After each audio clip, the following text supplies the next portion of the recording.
T5S2 stands for the Tactical Tortoise Tabletop Simulator Tournament Series. It is a global competitive 40K circuit that ranks players based on the results in online games, including events run by Tactical Tortoise and many other communities. At the end of each biannual season, the top 16 players in the series are given the opportunity to play for the title of Season Champion and become the greatest virtual 40K player in the world in this very event, the Seasonal Invitational Tournament. With hundreds of players and dozens of tournaments competing on the ladder in Season 2, T5S2 is now one of the largest and most competitive series in online Warhammer and shows no signs of slowing down, so what are you waiting for? Visit tts40k.com to view live standings, join the community Discord server, and get information on upcoming events and tournaments. There is glory to be won on this virtual battlefield, Commander. Do you have what it takes to compete? Want to get involved in T5S2 or events run by Tactical Tortoise? Visit the Tactical Tortoise Discord server on the link found on tts40k.com or down in the video description. There you can find signups for all manner of tournaments and casual events, including the T5S2 Youngblood series of free, new player-friendly events designed to introduce you to 9th edition and experiment with new lists. For those looking for more competitive action, rapid-fire tournament pods are currently available that award prize support and standings points and help you hone your skills to a knife's edge. And stay tuned for even more exciting events as we enter T5S2 Season 3, including online GTs and free weekly tournament pods launching shortly after the conclusion of the Invitational on February 7th. See you there.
T5S2 stands for the Tactical Tortoise Tabletop Simulator Tournament Series.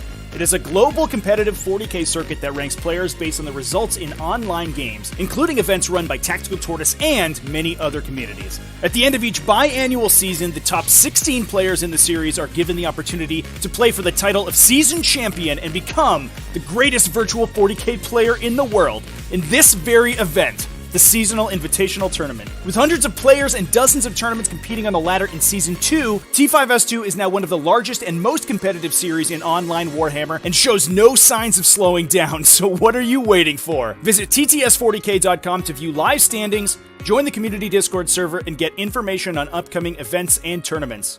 There is glory to be won on this virtual battlefield, Commander. Do you have what it takes to compete? Want to get involved in T5S2 or events run by Tactical Tortoise? Visit the Tactical Tortoise Discord server on the link found on tts40k.com or down in the video description. There you can find signups for all manner of tournaments and casual events, including the T5S2 Youngblood series of free, new player-friendly events designed to introduce you to 9th edition and experiment with new lists. For those looking for more competitive action, rapid-fire tournament pods are currently available that award prize support and standings points and help you hone your skills to a knife's edge. And stay tuned for even more exciting events as we enter T5S2 Season 3, including online GTs and free weekly tournament pods launching shortly after the conclusion of the Invitational on February 7th. See you there.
What is up, everyone? Welcome back to the stream. We are live with yet another full day of tons of T5S2 invitational coverage. This time, we've made it back to Chris Connare's incredible flying circus of Admech. This time against Tyranids. We got Tyranid Ben on the table. Tyranid Ben, who was in the driver's seat of the T5S2 standings for a really long time, and was just knocked out towards the end by Ashley Thompson down to the second place. But he has pretty easily made it into the top 16, playing nothing but Tyranids all season, which is, I think, surprising to say the least, especially before they got their big glow-up in the January FAQ. But he's done some incredible things to innovate sort of the standard archetype of Tyranid list.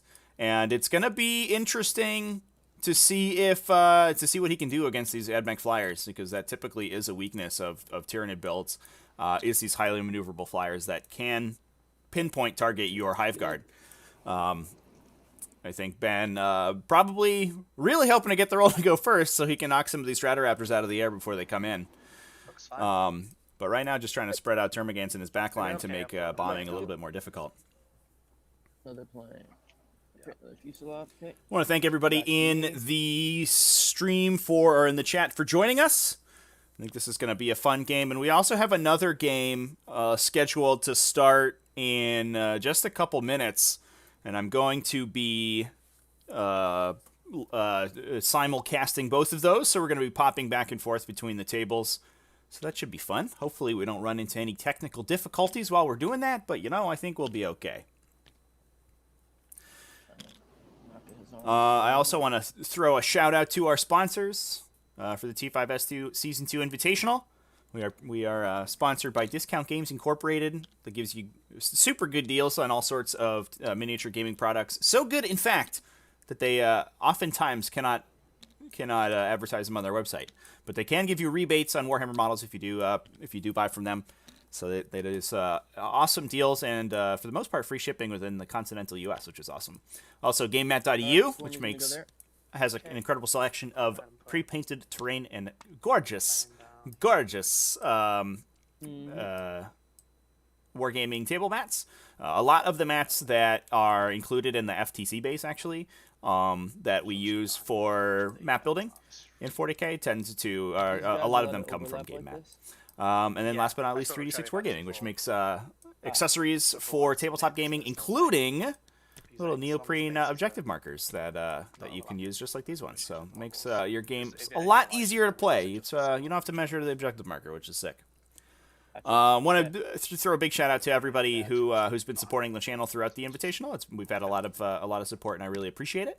If you want to do that, you can drop us a subscription on Twitch or a membership on YouTube or a patronage over at patreon.com/tacticaltortoise, and it really helps us be able to do more coverage for 40K. So yeah, it's good stuff. But for now, let's talk about these lists as the players are just finishing setting up here. Exclamation point lists in the chat if you want to read along with me. You can also find lists, the streaming schedule and live standings over at tts40k.com/invitational. And this time we are in Group 2 with Ben Hunt versus Chris Kinnair. Talk about Ben's Tyranid list real quick. I think it's an interesting one, and one that catches a lot of people off guard because it does have an old school classic, a High Fleet Kraken battalion detachment. Not something that you see every single day because High Fleet Kraken sort of fell out of favor quite a bit after 9th edition released, and the engagement range of the game was dropped significantly. High Fleet Kraken gives all of the models in it the ability to fall back and charge, as well as advance 3d6, picking the highest for your result. So they will typically advance 5 or 6 inches almost every time. It's sort of astronomically improbable that you won't roll a 5 or a 6 on one of those 3 dice.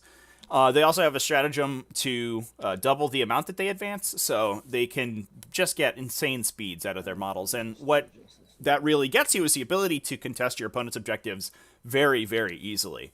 You can use models like Hormagants, like Termagants, even your warriors and your slower, heavier stuff can just rocket across the table, and if your opponent doesn't have objectives secured, they're not going to have any objectives. So when it comes to the start of their turn, so super interesting to see Kraken make a comeback in the Tyranid meta game here. But we also have a High Fleet Kronos patrol detachment as well, which I think is sort of par for the course for a lot of Tyranid builds. But there's a battalion detachment starting off with the Northrop and Swarmlord in the Kraken detachment, alongside a unit of 10 Hormagants and a unit of 10 Termagants. And looks like 9 Tyranid warriors, all with adrenal glands and 5 with rending claws. Now, interestingly, we have not put enhanced resistance on those guys today. Yep. I think that would be pretty good, given that it protects them against the autocannons, but Ben elected not to do that. Alright, I'm good with But that. the Tyranid warriors, even against the autocannons, they do have a strat for -1 damage against them, so they can sort of soak a lot of that firepower really well, even without the enhanced resistance. We also have a Lictor in that detachment to mostly perform scramblers. And in the Cronus Patrol, we're bringing... I haven't mentioned the most important and exciting part of that Kraken battalion, which is 20 Gene Stealers. They're back, everybody. Big 20 of them, too. We've just seen Gene Stealers come back into Tyranid lists, given the popularity of Sororitas and Harlequins. Gene Stealers are good in both of those matchups. And especially in an Invitational where you're pretty much assured to be matched against some of the top factions of the game. It's good to have those guys on your side. The fact that the other stuff in the list got a significant points reduction in the January FAQ makes it a little bit easier to fit those models in. But they are still very expensive. It's 20 Gene Stealers for 300 points, which is quite a bit. The Cronus Patrol, bringing in a Neurothrope, 1 unit of Rippers, as well as 10 additional Termagants. 2 units of Hive Guard, 1 of 6 for the double tap stratagem, and then 1 of 4 just to add some additional firepower. A unit of Sky Slasher Swarms, as well as 2 Exocrines. A lot of people are surprised with the Sky Slasher Swarms, but actually, on Ben's recommendation, I've been playing them for a little while, and I have loved them every time. So I think the Sky Slashers are sort of invaluable, especially in multi-objective scenarios where your opponent's incentivized to raise the banners high. The Sky Slashers block banners. They can block movement if you have a lot of vehicles. They immediately score engage in all fronts, so you don't have to worry about that on turn 1. They're just pretty good. For secondaries, Ben has picked engage in all fronts, priority targets, and also bring it down. Those all make sense, I think, in this matchup, given that Chris has basically nothing but vehicles, so the bring it down is actually going to score quite a bit.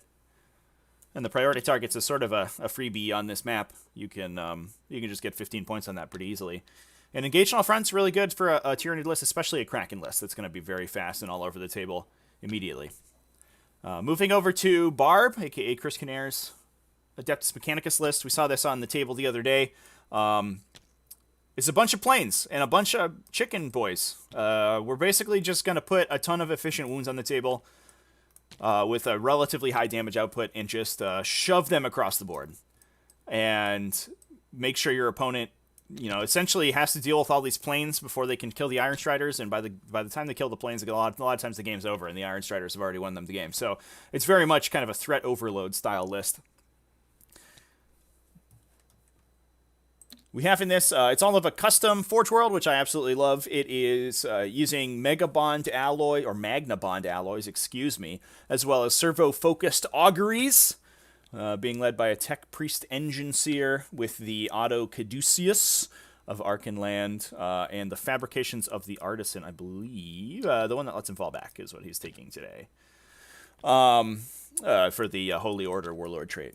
We also have a unit of Skitarii Vanguard and a patrol, just to fill out the troops allotment. 2 Archaeopter Fusilovs, as well as a second detachment, an Outrider of the same Forge World with another Tech Priest Engine Seer. 3 units of 4 Iron Strider Ballastarii with Cognis autocannons.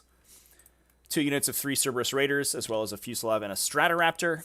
And then bringing in one last detachment, another patrol, featuring, again, a Tech Priest Engine Seer, 5 Skitarii Vanguards, and 2 more Archaeopter Stratoraptors. So all 6 planes, essentially. Every plane that's not a Transvector, which is fair because those are not very good. And 12 Iron Striders is what we're looking at right now. So 18 total vehicles on the table. Each one of them is going to give up a point. So even with Bring It Down, you're asking your opponent to kill 15 vehicles, thanks to the new errata, which is a lot. I delete one by mistake. Did the guy disappear? Supposed to have 9 of these guys. 3, 6, 8. Yeah, so sorry. I'm supposed to do one more. We also have engage on all fronts and priority targets for Chris as well for his secondary objectives. Last but not least, we also have While We Stand, We Fight. That ends up hitting the 3 Iron Strider units. And as we saw in his game against Necrons, they often survive till the end of the game. It's difficult to have the firepower to kill these guys on top of killing the planes that are about to destroy you. So the target priority oftentimes is killing, especially the Fuselages to turn off the mortal wounds. And for Tyranids especially, killing the Stratoraptors so that they don't get into the Hive Guard and start blowing them up with blast cannons is very important, but that's very difficult to do. Tyranids, without flying units, a lot of their damage output is in melee, and it's hard to get those guys down from your, even if they're in your deployment zone, because if there's no flying Hive Tyrants, it's about all you can do. Okay. Can we refer to the planes as zooms? I think maybe we can manage that. Oops. Just apologize, everybody. Notice that I don't have my playlist up right now, so we're just listening to the soft pitter-patter of TTS models banging against the tabletop. The players did do their pre-game objective movement. I don't think anything's particularly surprising about that. Both of the objectives 2 and 5 on the sides were moved so that you can gain cover by hiding on them behind the obstacles there. As well as objective 1 was pulled back and 5 was pulled forward. I believe that Chris pulled Ben's objective forward, and he sent his own objective back. A lot of times, especially against the indirect fire, the downside of Tyranid indirect fire is it's very short range, so you can a lot of times pull your objective out of range of the Hive Guard, and they won't be able to hit your models on it. Not that the Hive Guard are really going to be doing anything besides shooting planes this game, I imagine, but we'll see how they do.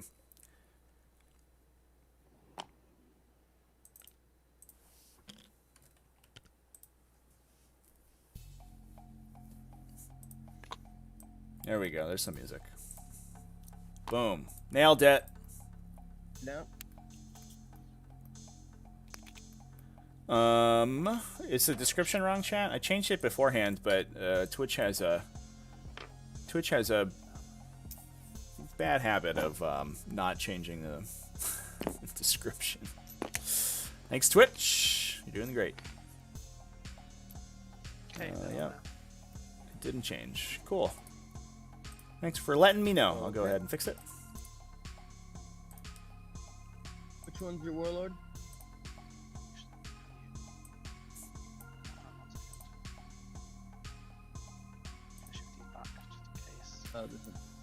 All right.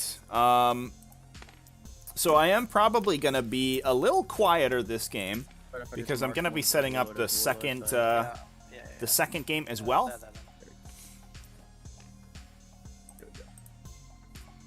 But hopefully we'll be able to pop between those two consistently. And I think we'll maybe experiment with some of the overlay a little bit. I'm not 100% sure what the best way to stream 2 games at one time is, to be honest. So we'll figure it out together. As these players just complete their deployment here. Xeno spotted.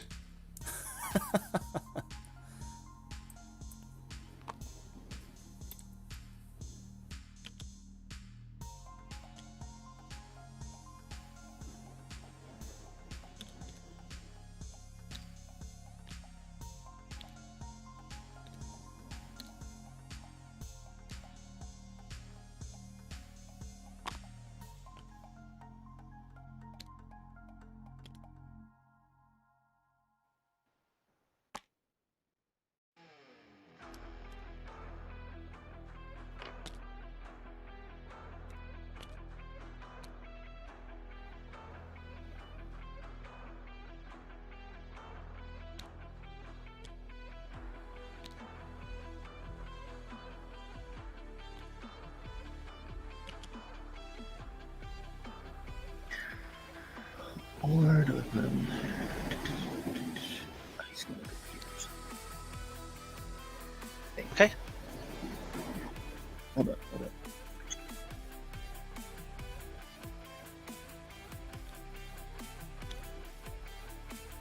Yep. Okay, back to you.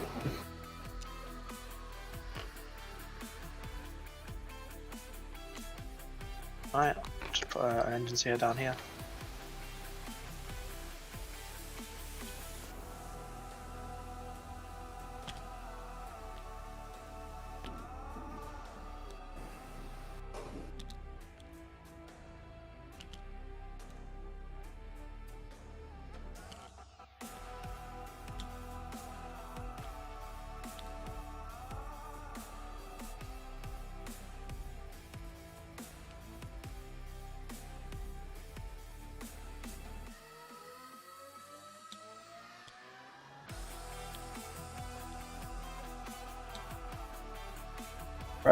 Back to you.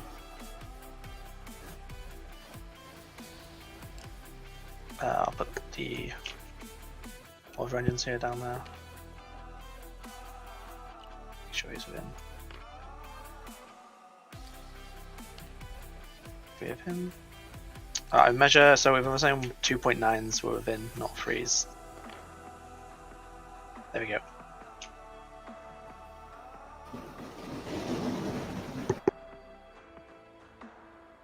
Alright, what do you have left? You have a lot of stuff left.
Okay, there's one unit.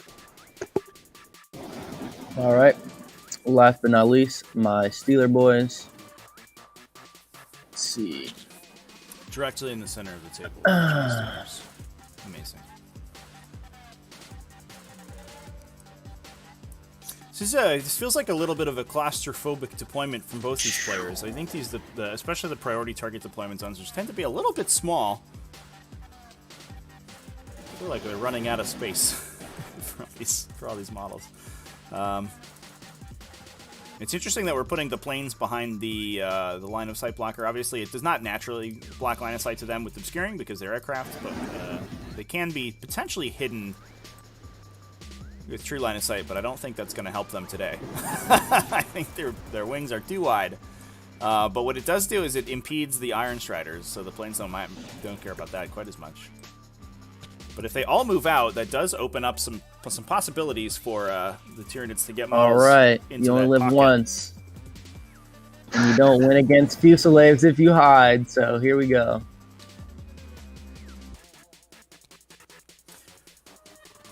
My boys right out front. The planes are 10 wounds each, chat. And I think it looks like Chris is very cautiously placing his Iron Striders, which makes a ton of sense. You don't want to give those, give the Hive Guard easy shots into those And then just immediately. pray for the first turn. All we can do. I think Only thing we have. I think a lot of the this game is going to be I decided. gave on the myself about a first. 25% chance of winning this game. I think I would like, the bring it down to score 2 points off 10. Have you played Admech before? Slightly. Nothing like Slightly. this. It seems to me that maybe the impetus for 10 wounds is rhinos, because you want them to be kind of disposable, but the fact that the Archaeopters only are worth 1 for bring it down is like sort of ridiculous. Maybe just make it so that any aircraft is worth 2 points at least, I think. That would be interesting.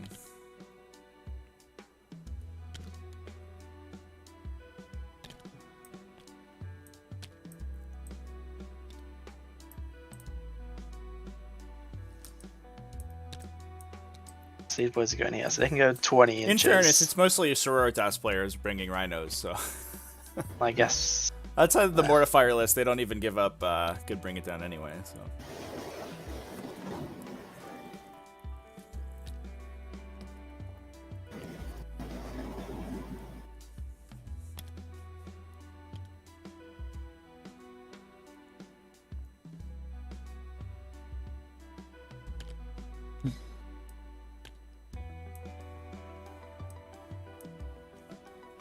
All right, I believe that's the move there.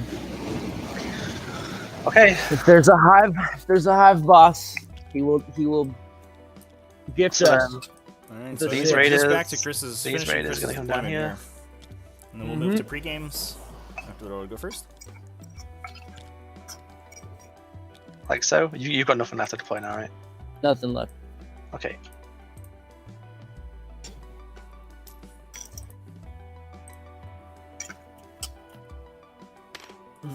Do.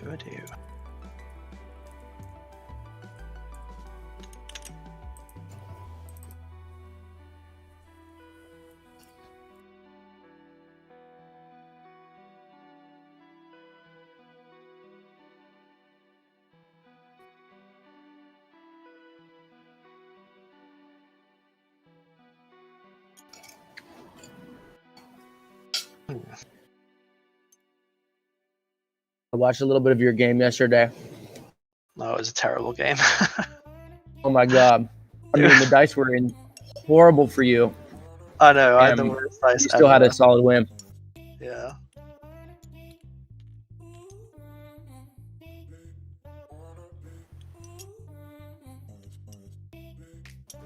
What do I want to put in there?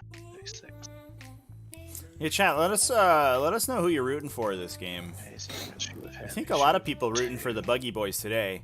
I think, and if they go first, to be honest, I do think that there is a chance. These Exocrines can deal a ridiculous amount of damage to the planes, and if you just go in and pin a lot of the Iron Striders with the Gene Stealers, you can eventually tear them down. Same. But you sort of do have to go first against these Admech lists. It's so difficult going second because the bombs are so intense. You're going to lose a lot of Hive Guard to shooting. They can just like poke wings, around buildings and see wherever they want on the table, and put las cannons wherever. We also, I should mention as well, we took Dermic Symbiosis on both of the Exocrines today. That's really only going to help against the las cannons on the Stratoraptors, but it is going to give them a little bit more resilience against those las cannons. So I do think that the Exocrines are going to be relatively difficult for this Adeptus Mechanicus list to take out, which is probably Ben's plan because they are going to be his number one damage dealers in this matchup. 2 Neurothropes and Swarmlord also projects potentially 4 Smites a turn, which is most of a plane by itself, as soon as the planes come into the Tyranid deployment zone, but Tyranids typically do need them to sort of commit in, which is awkward. Currently, you could fire all of them.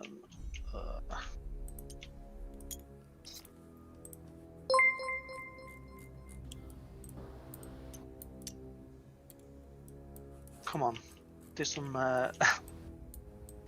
Do some. Oh, you can't fire. You can't fire. Okay, so it's only 3. That's acceptable, I guess. Yeah, okay, let me there.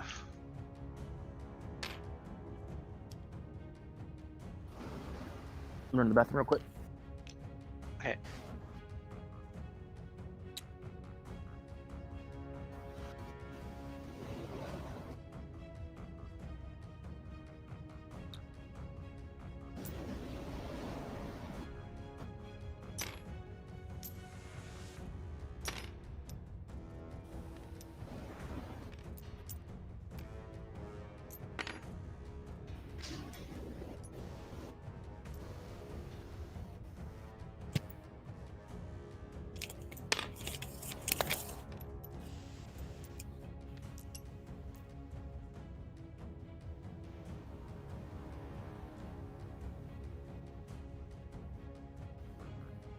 Okay. I think we're ready.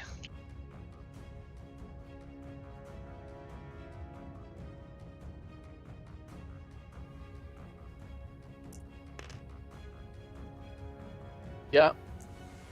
We're good to go. Ready? Yeah. Here we go. You first. Oh, you bastard! Lucky green die. So 6 for Admech on the hill to go That's first. game. What do we Lucky get? Can we get a green. 6? No, it's a 3. No. Oh no! Oh, these poor Trevi. gene stealers. So Chris going Trevi, first. pray for me. Trevi, pray for me. It might be curtains. We'll see Have how you it got any goes. free games for me? Yeah, good luck, man. Nothing. I've got nothing. Okay, so I'll move these Cerberus Raiders. I can't advance these now, can I? With the new rules, I don't believe. I'm not sure. Because Yeah, it says well, they this make is going to be a move as- painful alpha I was strike trying to coming find it, out of I this think Mechanicus list. I heard someone talking about it. Oh boy. I think it says- So we'll see. We'll see how well we can do. I do think a Tyranids probably needed the roll to go first here, but In the new FAQ. maybe Yeah, we I get can't lucky. find it anywhere. So if anyone can point me out, that'd be really handy. Yeah, I'm not sure. Looks like our table 2 is just going through their pre-games right now, so we'll hop over there in a little bit as soon as they get started going. Do we just go for 4 reroll ones or?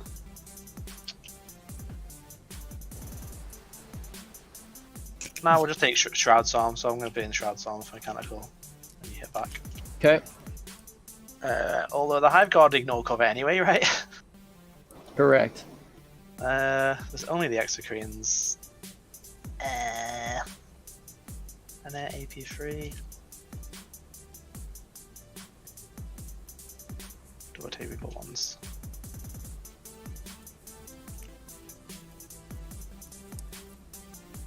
Yeah, because these might be out of range and stuff. Yeah. To be honest, Chad, as I said before, I think the Exocrines are the number 2 Okay. target right now Alright, for Chris. It's on me. Yeah, okay, cool.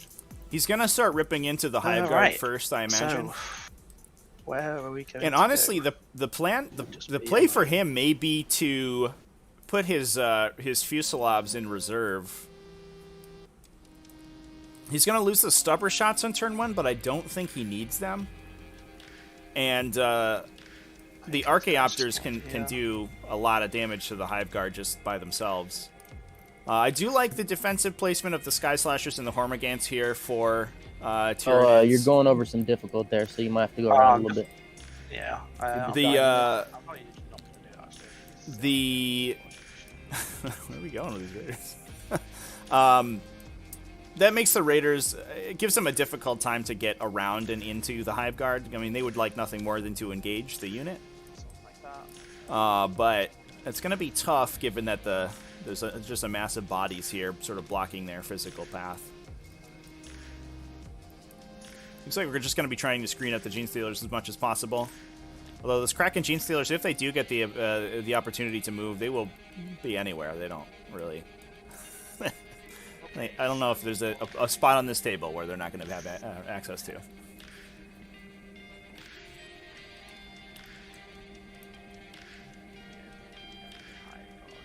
Although, in fairness, there's 24 autocannons. It's staring down these Gene Stealers, so I don't know how long they are for this world, unfortunately. It looks like Ben simply did not have the place to put them in, or the space to put them in, cover here, because this it is sort of a downside of Tyranid archetypes like this, the double Hive Guard lists, where you run out of cover very quickly because the Hive Guard have to have cover because they are so fragile, and if you're so they end up taking up a big area of the table where you would normally be hiding.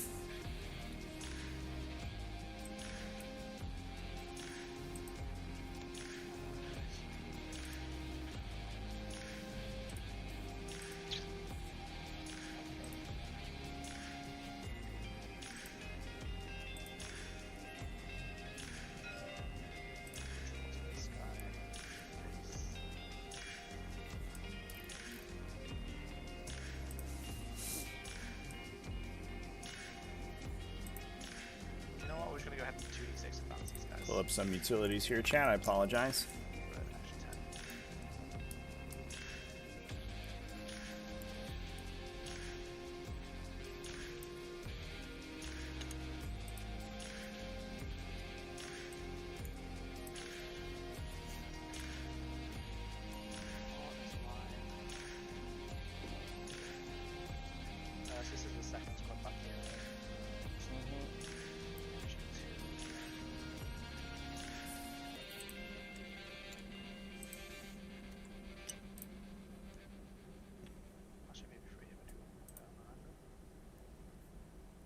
I'll put this guy in like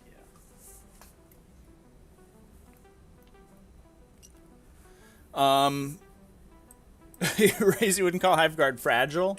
They are toughness 5 with a 4+ save, and I think cost about 15 more points. So they also don't have an invulnerable save, and don't have easy access to a damage ignore. They are much easier to kill and less efficient than breachers.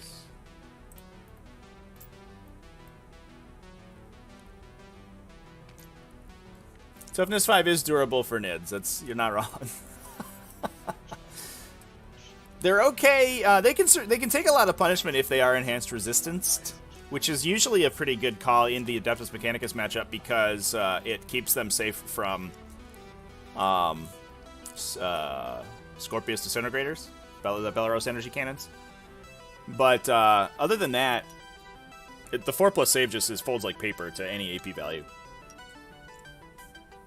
It looks like we may be moving fast enough with these Iron Striders that there may be some line of sight open. I think maybe one guy can get LOS, true LOS, onto the Hive Guard, if that is the intended target. This is going to be a brutal Alpha Strike, everybody. Hashtag just Adeptus Mechanicus things. Just for when they're all to go first. It's fine. Everything's okay. Chat, nothing really in reserve. We have a Lictor and a unit of Rippers for engaging all fronts for the Tyranids. Nothing for the Adeptus Mechanicus. They're all on the table. I wonder if we'll see some planes drop into reserve, because that does let them move over models even if they can't quite drop their base there. And we can see that Ben screened out his backline here to a point where the Fusiliers would have to go through. There's no way I can do, so I'm always going to end up in your deployment zone, so I can't fly over it and bomb it really, unless I just fly off the table. So I think that's what this guy's going to do. He's going to This is your Fusilier that's right here. This is the bomber, yeah. So I'm just going to send one of them, I think, straight off the table. Okay. So yeah, that's what he's going to do. Okay. This guy's going straight off the table, yeah. Okay. Just so he flies over that these Hive Guard and the Gene Stealers. Yeah, so that's exactly what's happening here. The Fusiliers are going to start dropping off the table. So bombing's not going to be a thing this turn, so... I think, if anything, that means that Tyranid Ben's positioning is good, but unfortunately the ability to bomb while you strategic reserve means that it's essentially impossible to completely stop the Fusiliers from dropping off, from doing it's on me. So I guess one of these can just go fly straight off here, right next to you. Whee! Yep. Yeah. That's a Fusilier, right? Yeah. 6 here. Yeah, it's Fusilier as well. Just gonna be right off there. Yeah, chat. I mean, the planes are probably going to go down, but 6 in the center, so I get engage. I think Chris is okay with losing 3 planes. He's got 6. This one will also go. It's just gonna. There's gonna be 3 planes may still die, even if he doesn't Alpha Strike as hard as he wants to. 2. I guess right here.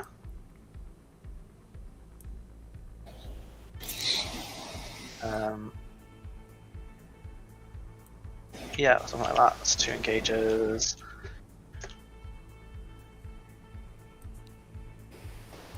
And then all these are going to go one right to there. The Adeptus Mechanicus is a custom Force World. It's giving everything a 6+ damage ignore roll. And rerolls, full rerolls to hit with Cognis weapons when they're within half range, which is almost every single weapon on the table. I think literally just the phosphor cannons on the Archaeopters and the rifles on the infantry is Cognis. So almost the entire army gets full rerolls to hit. And then I guess this... exclamation point lists in the chat if you want to take a look at the lists, everybody. Have a run. Oh, my Powered Raggers really doesn't make much difference to me.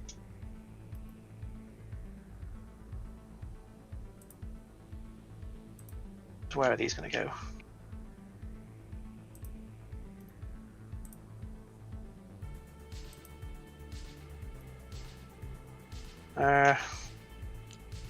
Screw it, I'll just come back here. 7. And then a silver engine here, we'll run. Another one. Again. Matter. These Qatari will advance.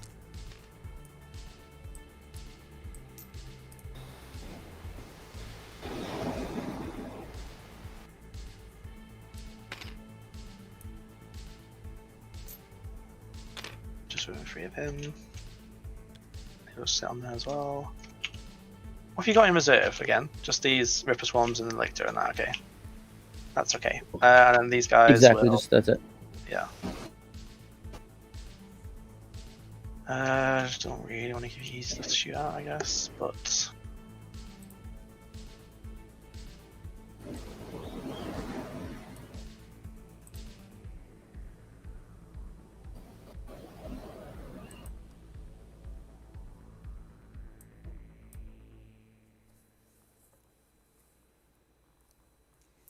I'm gonna go quiet here for a sec, chat. Just gonna set up our next table. Yeah.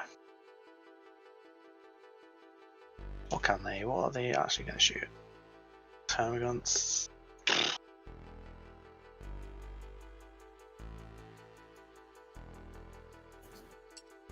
Guess.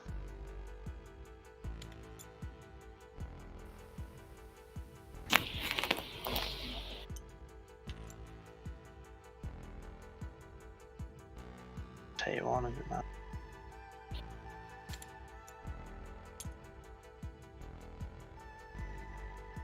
Right there. Something like that. Alright, okay, so movement's done. So, the bombs I'm going to drop on the Gene Stealers. So I'll do that first. Okay, so that's 6. Okay.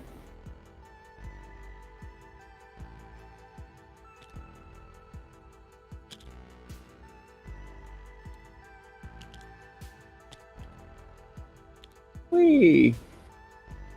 And I think that'll do. There's no point doing anything else, I don't think.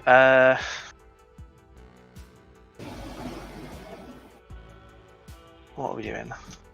Shooting. Alright, let's start with this Fuselage here. It's going to put everything into these terminals over here.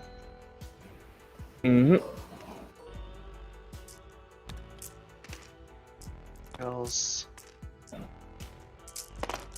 Trees. So 7 saves. These guys, no one has cover. Okay. So 7 saves. Although, wait, hold on. I guess I could get cover because I'm within an inch of this obstacle over here. No, it's directional because it's an obstacle, so I'd have to be shooting you from this way. Through the obstacle. Okay, yeah, that's right. Okay, so then, sorry, was it 7? 7, yeah, it's just one more on there. Okay, blue 7.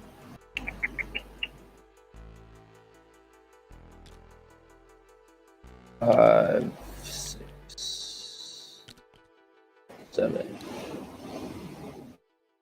Eat bolt gun! Okay, we'll start with the Stratoraptors. This one will put his Stubbers into those remaining guys there. His Phosphor into these Tyranid warriors, and his Last Cannons into the Outscreen. So, Okay. Last Cannons, both hit, both ruined. Alright, this is into the exocrine? Yeah. Okay. Okay. I'll just roll on your side. Yeah, it's easier. Get 5 ups. Save 1. 2 damage. That's this closer one, yeah? Yeah, it's the closest one. This one here. Stubbers into the Termagants. Freeze. Alright, just one more save.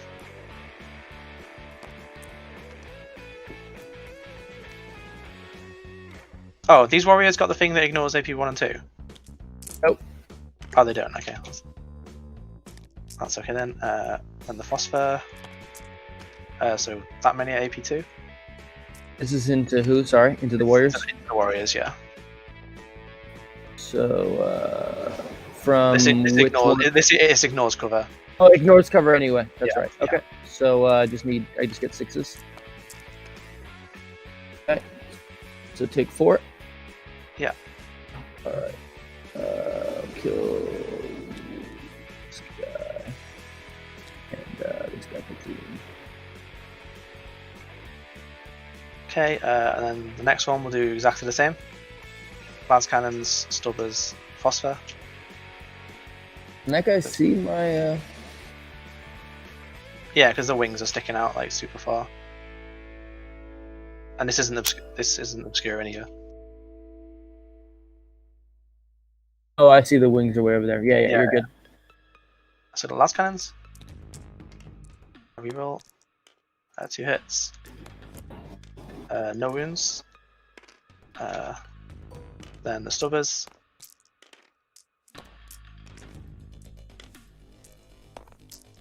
All right, we can take a look at our Reset. second table here. We have that ready Yeah, to go. wounds on So the I'm gonna 2 gaunts. jump over there.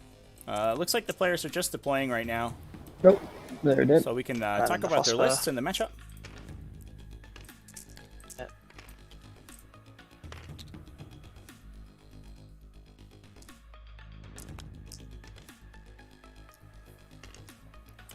So here we are over in our second table. This is going to be Tzeentch versus Valdor, so a really interesting matchup playing Iron Hands, the Tzeentch, or Valdor's Iron Hands list that we saw beat Adeptus Mechanicus the other day in a really tight, close game. I highly recommend you go watch that one. Really interesting. Sort of Valdor, I think, showcasing his preparation for the event. He's been practicing like a madman on the lead up to the Invitational, so he is ready to go. And I'm excited to see him as he gets deeper into this game or into the tournament. But playing against Dutze's list, who got a little bopped by Adeptus Mechanicus, unfortunately on a table that didn't have any terrain that could hide Magnus the Red, and got killed by Las Cannon's top of 1, and that was it. Basically, that was the entire game. Sort of hashtag just Admech things. We're trying to Adeptus Mechanicus. You just got to win the roll to go first, I guess, for the most part. Especially if you're running these big, powerful units that are susceptible to a ranged alpha strike. That is something that can just happen to them. They just die sometimes. So a little frustrating, but it is something that can happen. Yeah, it wasn't Magnus wasn't reserved against the Adeptus Mechanicus, but I think the reasoning for that, we had talked about it during the game, so you can listen to the player's rationale during that in the post game breakdown in that one. But essentially, the arithmetic was that even if Magnus reserved, he was going to have no table space to adequately deploy in if he went second anyway. So the goal would be to go first with Magnus and to put him into his opponent's army. And if he didn't do that, the game was effectively over. Against the Adeptus Mechanicus list. Now, this Space Marine list I think is a little bit less dangerous to Magnus. That said, it does have a Fire Raptor, which could potentially put him down on turn 1, although it's less consistent than autocannons wounding on 2s. We also have some grab drop pods. We'll talk about the list real quick here. That'll be a little bit easier. I have put the lists for our second table in the bot as well. So if you are following along on Twitch, you can ! lists in the chat, and that will get you the lists. So talk about Valdor's really interesting Iron Hands list here. He's playing a single battalion detachment, bringing a librarian as well as a Primaris lieutenant. There's a couple differences. The list hasn't been updated quite yet, but there were a couple errors in Battle Scribe. It's actually just a standard Primaris lieutenant, I think, with a mastercrafted autobolt rifle. Yeah. A couple upgrades had to be dropped because Battle Scribe wasn't correctly adding the points together. So unfortunate for us, we had a couple of battle scribe errors in the event so far. But hopefully they'll get updated relatively soon. We also have one assault intercessor squad, excuse me, as well as 2 infiltrator squads. The infiltrators sort of coming into the meta a little bit more, specifically to fight against strategic reserves. And Adeptus Sororitas making a lot of use of strategic reserves to bring in Repentia units off the table edge. And then also, you know, just Seraphim as well, and also just models coming in for Deep Strike to complete deploy scramblers, etc. Those infiltrators actually end up becoming very valuable in a lot of matchups. We also have a unit of 4 Blade Guard veterans, a Redemptor Dreadnought with Gatling cannons, so the heavy onslaught and the standard onslaught, the big Dakabot, as well as a Vanguard veteran squad, all jump packs, all lightning claws and storm shields. Devastator squad with 3 multi-meltas and a heavy bolter. Excuse me, 2 of those. 2 Devastator squads with triple multi-melta. As well as, interestingly, a Stalker, which we just saw Valdor deploying. Let's go find that on the table. There it is. Right in the middle here. Ready to go. A Stalker, which, in fairness to Valdor, in his last game, we made fun of him quite a bit for forgetting to shoot the Stalker. Turns out, after speaking to him after the game, turns out he had been shooting it the entire time. It just did no damage after turn 1. It totally whiffed. Against Alex Squire's Adeptus Mechanicus planes, it burned 1 for like 8 damage on the first turn, and we were so excited to see the Stalker go ham on a bunch of planes, and then every turn after that it was missing. Part of the issue was the Stygie's subfaction trait for -1 to be hit outside 12 inches. So in addition to just the standard hard to hit from aircraft, which the anti-aircraft rule on the Stalker is supposed to counteract, unfortunately, because you can stack multiple -1s to hit on those guys, they end up counteracting anti-aircraft rules pretty well because of the Stygie's attachment ability. So Valdor just missed a bunch of times. It didn't do any damage, which was unfortunate. We also, in this list, I think the pièce de résistance here is a Fire Raptor gunship, which he has. I think he brought specifically to fight mostly stuff that hid in the back line. So stuff like Adeptus Sororitas, you could potentially move in and get the Retributor squads before they're able to kill the Fire Raptor itself. And then if you can kill the stuff that threatens it, it can victory lap around the table pretty effectively. And we saw that happen in the game against Alex Squires. Valdor reserved the gunship, so it couldn't get killed by las cannons on turn 1. It came in and ended up killing every single las cannon on the table, as well as shooting down multiple Scorpius disintegrators. It gunned down most of that Adeptus Mechanicus army basically by itself. Incredible game to watch. That was a really exciting one. Alex Squires versus Valdor. I highly recommend you go watch that one and ignore our commentary about the Stalker not firing. So the players are deploying here now. Looks like Valdor taking Engage on all fronts, Grind them down, and Vital Ground. Both players taking Vital Ground in this matchup, actually, which is an interesting pick. I found, at least in the games that we've streamed so far, Vital Ground is a little bit sort of hit or miss. If you're not able to get on the center objectives and really like dominate them, you're not really scoring much on it. It's kind of a win more. Grind them down, also an interesting one for Valdor, because he also has a lot of small units, but I think he's just hoping to kill these little 5-man units of flamers and characters and things like that. And on Dudes' side, we have Engage on all fronts, also Grind them down, also Vital Ground. So it's actually identical. All right, well. Perfect mirror of objectives. That's funny, actually. I'm so interested by these Grind them down picks. Although Engage on all fronts makes sense for both these lists. I guess I don't know. I'm not really sure what else they would take. You could assassinate against the Magnus list. You can also cut off the head. A lot of times that works out. Typically, if Magnus survives the first attack, a lot of times things are going well for him. So the goal is to kill him as quickly as possible anyway. And cut off the head just incentivizes you to do that. And it may, in fact, incentivize Magnus to play more conservatively, which means he's not beating your army to death with a stick, which is pretty good. We'll talk about Dietz's list here as well.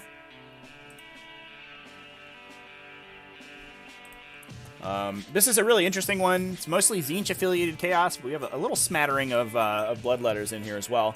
We start with a patrol detachment out of Chaos Demons, led by the Changeling, mostly to give Magnus a 6+ damage ignore roll on the first turn if they deploy next to each other, because he is a Tzeentchian demon, which the Changeling will buff with his little aura ability. We also have 2 units of 20 bloodletters with demonic icons, and I think they both get upgraded to Banners of Blood, so they get the 3-6 charge out of Deep Strike. Pretty expensive to put 2 bloodletter bombs in your table, but I think 2 is sort of a critical mass. One of them, a lot of times you can sink them on an objective and take the objective, but then they die the follow-up turn. But 2 of them, a lot of times you have like multiple waves coming into your opponent's army, and if they're not able to screen them out effectively, you're just going to get killed. Now, unfortunately for them, there are these infiltrators on the table, so that's going to be really awkward to place those in the correct spots. But we'll see how quickly Dutes is going to be able to take out those infiltrators. They do have to be sort of centrally located, and that means that they are in prime Magnus slapping territory, so maybe they just get blown up by the big guy. We also have 2 units of flamers, 4 flamers apiece, as well as 3 Nurglings just to stand on objectives. We have a Cult of Duplicity detachment coming out of Thousand Suns, bringing Ahriman, an Exalted Sorcerer, as well as the 20 Rubric Marine Bomb.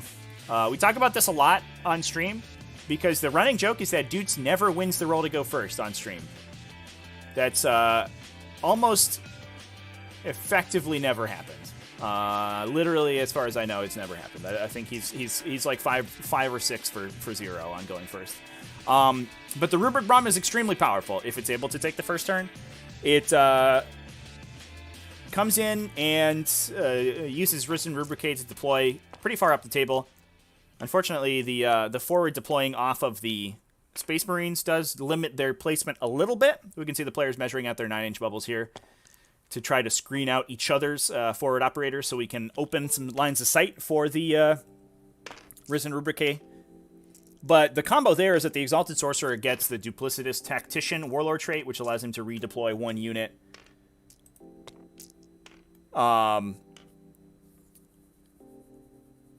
Before the game starts. So if Dutes loses the roll to go first, he can drop those Rubric Marines back into his into safety in his deployment zone. And then being Cult of Duplicity, he can just use the Sorcerer's Facade to push them back out on the table if he needs them to. Now, the downside is that when you do that, you don't get all of your sweet combos. So they don't get to use Infernal Fusillade to shoot twice, and that's where a lot of their damage comes out of. So it's the Rubric Bomb is still a pretty decent unit if you're not going first, but it's sort of a slam dunk if you are. So you basically get to, like, just, judo chop your opponent directly in their jugular and they die. If you go first in a lot of matchups. But going second, they still do stuff. We also have another unit of 5 Rubric Marines in that detachment as well. They're mostly there to screen out the backline and hold objectives, but they can also cast their own Sorcerer's Facade. So you can cast it on the big unit and then have the sorcerer in that unit free to do something else, which is pretty useful. And last but not least, we have a Supreme Command detachment bringing Magnus the Red. Cool. So, super cool list out of Dutes. I mean, we hype Dutes up a lot because he plays sort of crazy off-the-wall lists a lot of times. And I really hope he gets to showcase it. Honestly, Dutes and Valdor both kind of A-class list forgers, I guess. Battle scribers, can we call them battle scribers? But they build all sorts of wacky lists. Valdor is almost always on the channel or on the server playing like bizarre stuff. I think he's on a Fellblade kick right now. He's playing basically every Space Marine super heavy. He's just going down the line. So it's going to be interesting to see which one sticks, essentially. So it looks like the players are deploying here. I'm going to move us back to our main table for right now. And we'll just see where the Adeptus Mechanicus have been able to, what they've been able to do. It looks like a couple of the Hive Guard have been taken out, as well as a lot of the infantry. They're just fighting some Cerberus Raiders in the front line here. This is a huge turn out of Chris. A long turn as well, I should mention. But I don't think he's going to need a lot of time to win this game. It was another one because of strength 4. Sorry. Oh, there's rank 4. They're 3 wounded, yeah. Oh, gotcha. Okay. Okay. I'll do my paladin. Sorry, I need to do that. Yeah, unfortunate for the Gene Stealers that they got taken out. I mean, they were placed front and center, hoping to go first, essentially, which I think is probably what you had to do in this matchup. This seems so difficult to win going second. I'm not sure it's even worth like considering, to be honest. Yeah. I think you just hope to win that roll off and kill a bunch of planes before they get to kill your army. Bases just not cooperating very well. There you go. Fix that. There we go. Okay. My piling. This. Hashtag just Mechanicus things, everybody. That. This. Chat. Yeah, you're right. Birds are the natural predator of small bugs, so that is a-okay. We're just seeing nature at work here. They're gonna run anyway. So I'm gonna get 3/7 swinging.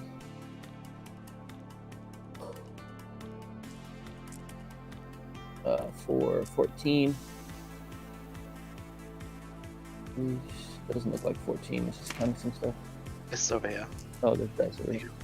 Okay. So these are hitting on 4s, rerolling 1s. And moving on 4s. Your T3, right?